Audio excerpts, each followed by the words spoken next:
Hello, people of the internet. It's your boy, Skinny Penis, with another fresh from the press replay. It's not that fresh anymore, but I can finally talk a bit about Hull. I actually haven't covered it yet, even though it's one of the strong Dementoid chips they added in the past months. Don't really know how we ended up getting the ship in a state it's currently at, but hey, here we go. What is it? It's a Sherman hull with Des Moines guns, no smoke, but heal and speed boost actually instead of hydro. But yeah, Des Moines AP, Des Moines HE, so obviously 32mm base pen. The penetration on the AP is, I think, slightly higher just because the impact angles are a bit better. Because they made the arcs slightly improved. You have an easier time to hit people at like short, medium ranges. Also out to AFT range of 14.8. Just because, yeah, flight or shell flight time is a bit improved. Arcs are a bit improved. It's not that noticeable, but yeah, I mean, if you play it more, you notice it if you play both ships. But yeah, otherwise, it's a Sherman hull. It has the 3 turret layout. It gets a 15% speed boost, gets the funny super heal, and actually the AA is quite okay. I mean, it has def AA, that's the big point, and it has 6.9 AA range, so there's a lot of time for the flag to arrive, or like the flag to spawn. So against, let's say, worse or like bad carriers, you actually shoot down quite a lot of squadrons if you have def AA up. That's quite nice. What's not so nice is basically how incredibly strong the ship is. Most likely, if I think about the research bureau, since it's research bureau ship now, it's probably the best with Ohio. Like overall, Hull and Ohio are probably the best. I mean, you should always get them. And then like Colbert is more of a fun boat that you can play when you're, I don't know, decently good at the game, I would say. And you can go for the funny 13.6 kilometer range Colbert. But yeah, as you can see here, one of the gimmicks of the ship is also, or I mean, it's not really a gimmick, but they gave it 6.5 concealment. I outspot Regulo, I outspot all the other gunboats.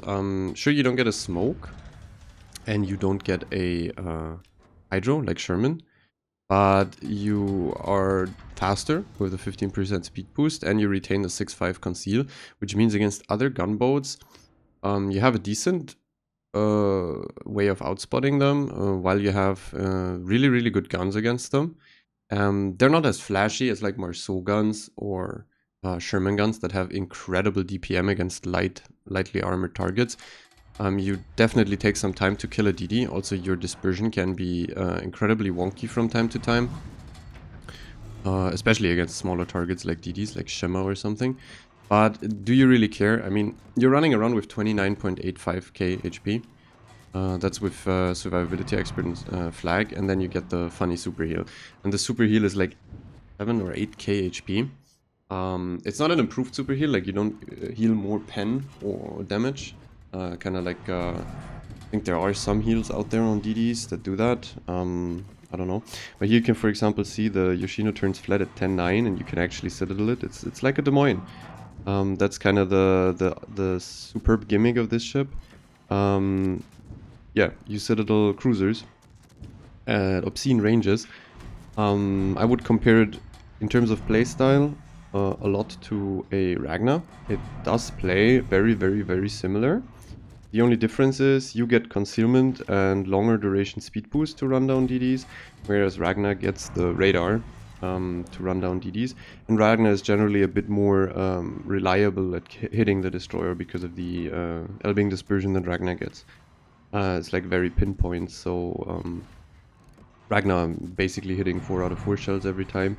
On this ship you may end up hitting 0 out of 3 shells sometimes, because it has normal DD dispersion, which is really good obviously. It's better dispersion than Des Moines. Lots of people probably coping about like these single turrets. They hate the dispersion on them. It feels weird, it plays weird. I generally never had a real problem with it, like Terrible or Fantastic are the ones that people hate, for example, the most for it, but I mean, it's still the same dispersion. It does not feel, in my opinion, it does not feel that much worse. It doesn't feel worse at all. It just looks different, because the shells look like they're all over the place, but they go into the same dispersion ellipse. But yeah, as you can see here, heal, we're printing back a third of our ship. Very funny, and when the heal ticks out, I'm probably back to what, 26, 27 HP. Amazing, amazing, amazing. But yeah, in terms of gameplay, you want to be on flanks.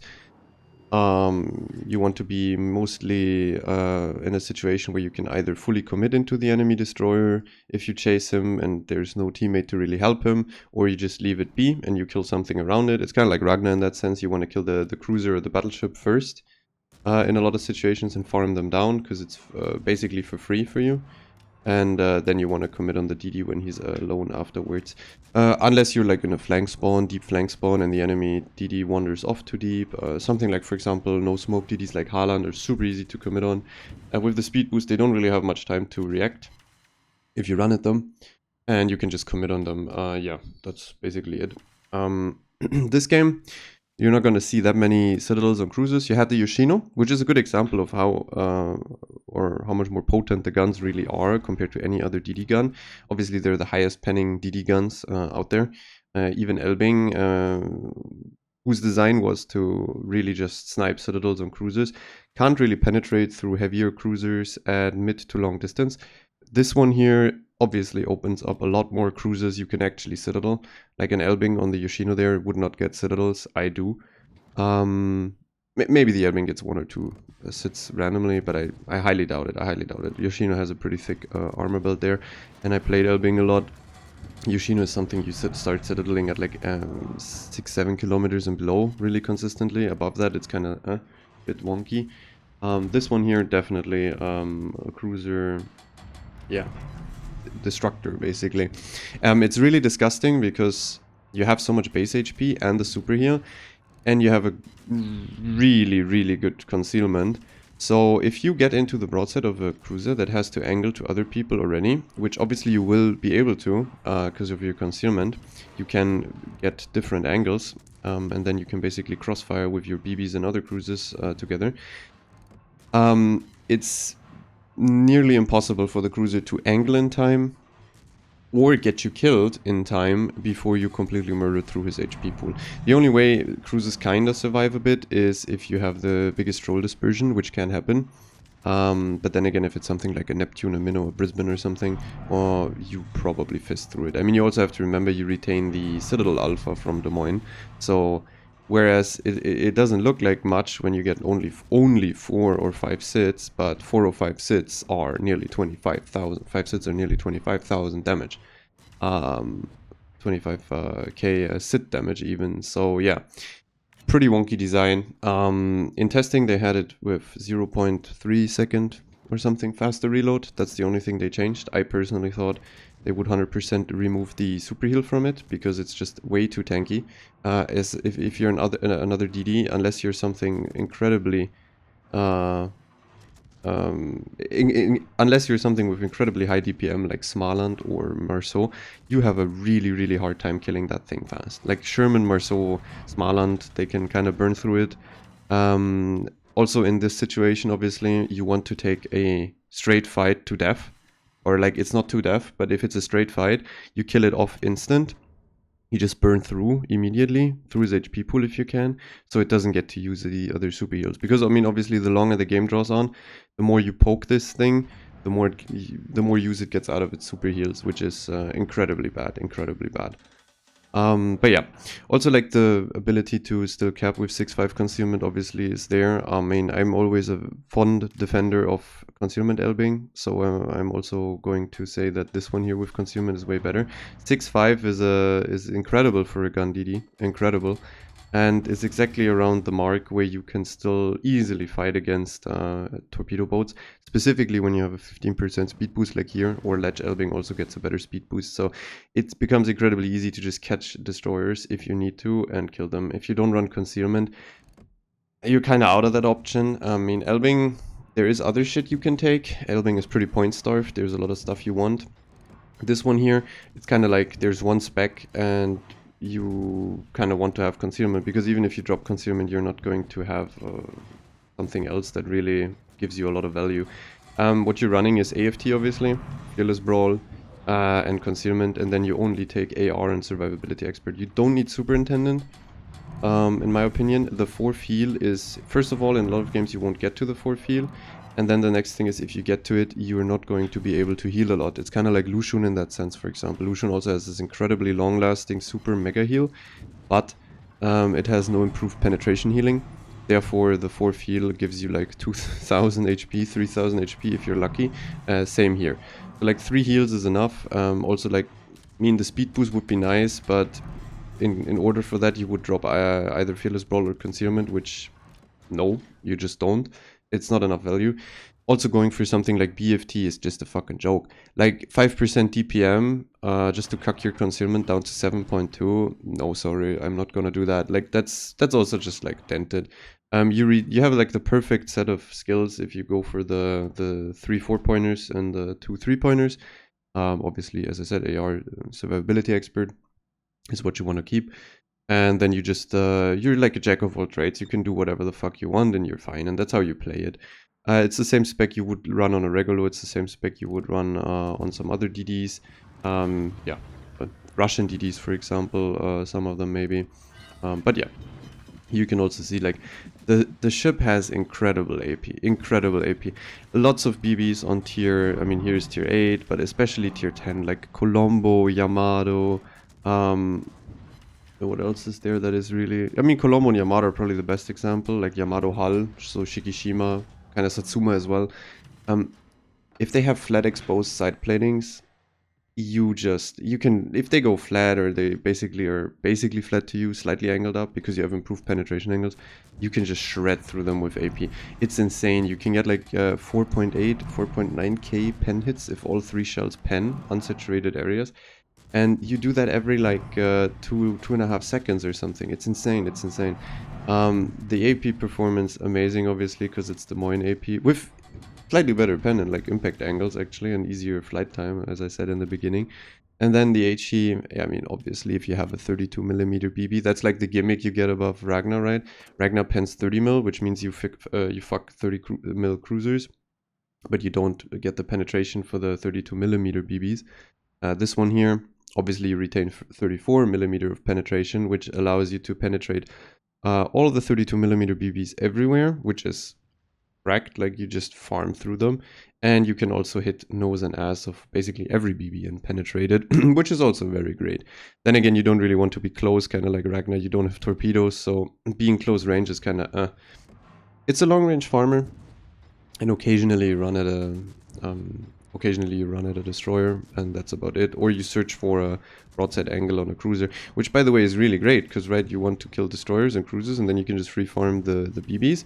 So if you have the time to get into the broadside of a cruiser and you have to stay dark for 1.5 minutes for that, then just do it, kill the cruiser, and afterwards it's free farm. Like there's nothing to protect the DD anymore really, or the battleship. And this ship has the tools to kill them. Definitely too strong, by the way. Like, I mean, if you compare it to the gunboats that are already out, obviously it fits them, but I would say that most gunboats are way overtuned. I could kind of get behind something like a Ragnar, because it has no stealth radar, it has no smoke, it's pretty fat, it only has guns. I can also kind of get behind like French DDs with no heal, but we already have like these toxic designs like Sherman with smoke and insane DPM, and then also the hydro, so you're safe in the smoke. Because like Elbing, for example, doesn't have hydro, so if you sit in a smoke, first of all, you don't have the sap and HE DPM, but you also have like the torpedo problem. You eat a lot of torps. Sherman doesn't have that, and also like other gunboats. We are reaching like a point where the battleship overmatch has forced so much gimmick and shit on the cruisers and DPM on the cruisers that the gunboats just have to be like that if the average potato is supposed to perform in them. But obviously if I get it into my hands, I'm just laughing because it's comical. Like you have this fat DD, but you get a random speed boost and super heal. So you can just sit wherever the fuck you want with Des Moines guns and you can just farm the fuck out of people. Incredible. Like definitely overtuned. Like I've never really been defending the gunboats. I think the design on them is disgusting.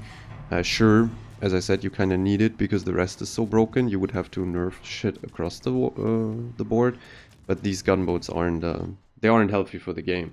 I mean, I also don't really get the point of wargaming introducing them because what does this do? What does this thing do best in the hands of a half-competent player?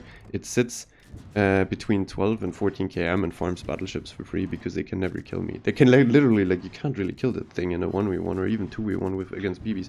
They shoot too slow, their dispersion control too much, and it's too easy to dodge with the speed boost. So kind of hard for what's it called? Kind of hard for battleships to ever do anything. Even some cruisers have a hard time, like the ones with long shell travel time, like Des Moines and Salem, funnily enough, specifically. You're kind of like hard countering them if you have them spotted at 12, 13 km. You can just farm them and dodge their shells all the time. Yeah. But, I mean, that also means, all of it, that you should probably get it. It's easier to play than Ragnar, in my opinion. Way easier. And it's kind of like similar in playstyle, as I said. So yeah, and you have more funny situations because of the APs, so you can like Citadel cruisers. You can even Citadel BBs. I mean, I played it a bunch. I haven't done a video yet. I had a drive-by moments against full HP Conquerors with this thing, because obviously everything you penetrate with Des Moines on sit, you can penetrate with this thing too. Like, I got close to a Conqueror that was full, and then I just basically drove on him and stopped on his broadside, and I think I yeeted like 12, 13, 14 Citadels into him, and he died. Yeah, I mean, Thunder and Conqueror close range, you can Citadel like below 2 kilometers or so, very easy with Des Moines, because it suddenly gets the penetration. And you can do the same with this thing, so like you can Citadel battleships. Yeah, well, not really, uh, not really a fan. Also, the um, obvious buff for really, like, if you're a really good player, competent player, whatever, if you move Halsey on it, it's a premium ship.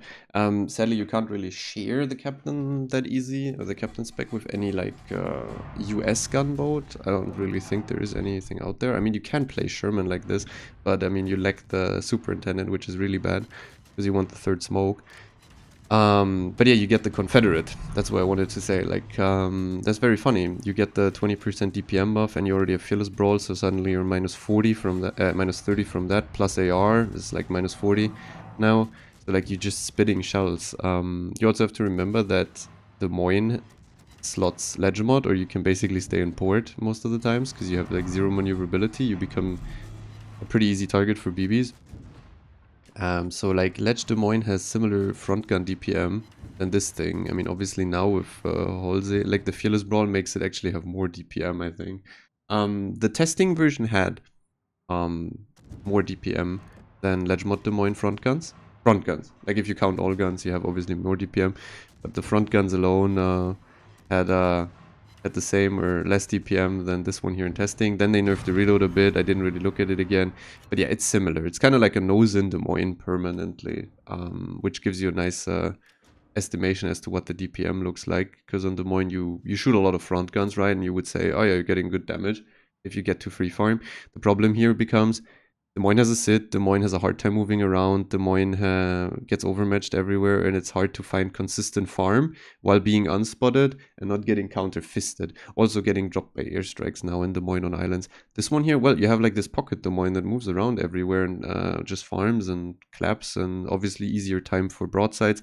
In Des Moines, you have to kind of wait until someone turns flat because he's dented. Or you have to like maneuver yourself into a broadside, which is pretty hard with 10.8, 10.9 conceal. This one here, oh, well, it's easier. You just go in the flank, and if you manage to kill the DD, or there isn't even a DD because he decided to fuck off to cap again, and he leaves you free flank. There's a lot of situations early game, straight up early game, when the cruisers deploy, where you can catch a broadside and you just shred like 30, 40k with sits and shit into him, and it's like, that cruiser is fucked. Like, sorry, but that cruiser is fucked. Quite the design, honestly. I thought like Druid, for example, had a same super heal, similar super heal in testing as well. That was years ago, like 4 years ago, 3 years ago. They removed it, and I thought they would do the same here. But I guess at this point we just we just want to have new ships, extremely strong. So the sub 50% or sub 45% win rate potato can actually do something with it. My idea, or my guess is, it's not gonna happen. People perform horrendously crap. Said it in other videos on Marceau, on Sherman. Marceau highest DPM DD. It's one of the worst. It's the second lowest average damage on the server, server-wide average on tier 10 DDs. Sherman performs like shit, even though it's the easiest DD to just farm with and safely farm with. yeah, they can't save it. So like I don't know why they make them so busted for people that actually have hands. It's a pretty toxic design. Also like the people that have hands, like any Blunicum or above, we are destroying now the fun and game more uh for like bad players, bad cruisers, bad battleships. It's the same as if I get my an Utrecht into my hands. I destroy the game for a lot of BBs and cruisers because I have this autistic plane spam gimmick and DPM and whatever not. So yeah, like they're hurting their own game by giving us broken shit because the good players they just abuse it, the bad players still suck on it, and every game becomes more stompy because a lot of people get these ships that they can blow up other people instant with. Also, like you have to imagine like the thing got out and a lot of cruisers just stayed flat to it. They stayed flat to it at 12 km, just stationary sometimes. They still do. It's like they have to remember, or like the average player won't remember that Hull now randomly is a destroyer again, a small little puny destroyer that fists them fully with citadels and can penetrate them. And until they realize, it's probably too late, or they will never realize. So like you can catch a lot of people off guard. The ship isn't that popular at the moment. Like very few people play it. I mean, it's also Research Bureau. It's a research strain, right? They want you to spend like 4 million free XP probably. That's kind of the cost of it. I think if you reset with free XP, yeah, that's the idea. As you can see, AP damage 326. Obviously, I got to farm a lot of BBs this game. You only saw the citadels on the Yoshino. I will play the ship here and there more often. Maybe I get another replay where I can like grief 3-4 cruisers. I think it already happened. Like I mean, a lot of cruisers just blew up to me already. It's like, I mean, you have Des Moines AP, so it's kind of comical how fast you can shred some cruisers. But yeah, decent damage. I mean, also like in the beginning, you could see you outspot the Regulo, then Regulo goes cap, I farm, then Regulo fucks off, I go cap, get it back, then I go back to farming. It's like average flank control gameplay. You're pretty good at that. Very sustainable, as you saw with the super heals and the speed boost. You're just staying around, shooting all the time, and even if you take damage, you're still fine afterwards. Base XP obviously not that high because I farmed a lot of battleships. Here you can see AP, great source of damage. I mean, some games I actually have more alpha damage, way more alpha damage on AP than HE. Like, also battleships, they ignore you, kind of. They don't angle immediately. Some don't angle at all. So you can constantly farm them for like minutes on end with AP. Get a lot of damage there. Obviously, something like Russian BBs or German BBs aren't that easy. I mean, you have Des Moines pen, so now you actually do pen the upper belt of some of those BBs, even at range. But I mean, those ships aren't that easy to farm. Something like a Libertard, yeah, Colombo, Yamato, those hulls, they eat shit on flat broadside. Monty, Ohio, not so much because they're very low in the water. It's also a bit trolly. You saw it, I got like tons of overpens on that guy when he was flat. It's very hard to hit like the small sliver of side plating that is 38 that you then pen because you either hit the superstructure overpen or you hit the main armor build and shatter. Yeah. But yeah, APHE Alpha, then obviously fires. You have incredible fire chance. You retain the 16% from Des Moines. So yeah, shooting with Fearless Brawl and Halsey proc, you actually spit quite a lot of fires. No carrier this game, no sub this game, so that's obviously nice. And here you can see also like people shoot you a lot, but you have the heal and speed boost, so like you get a lot of potential damage and you take a lot of shots off your teammates. Very nice. Also, I still had, what was it, like probably 13k at the end, 12k I think. And I already took 37,000 damage in a destroyer. I think the ship nearly goes up to 50k damage you can take, even above 50k damage. That's, I wouldn't spec the 4 feel. That's probably how you break 50k damage received, but it's not really needed. You want the 3-4 pointers, that's for sure. But yeah, that's Hull. I would say get it. Funny little DD because like obviously the option of Citadel and Cruises is a big neuron activation point, so it can be a very fun destroyer, but on the other side it is also very boring very fast because you're just sitting there and farming most of the time, very effectively but also very one-dimensional. As I said, kind of like Ragnar, you just sit there and farm. But yeah, that's it for Hull. I hope you liked it. Definitely get it if you have the time and resources, and I'll see you in the next video.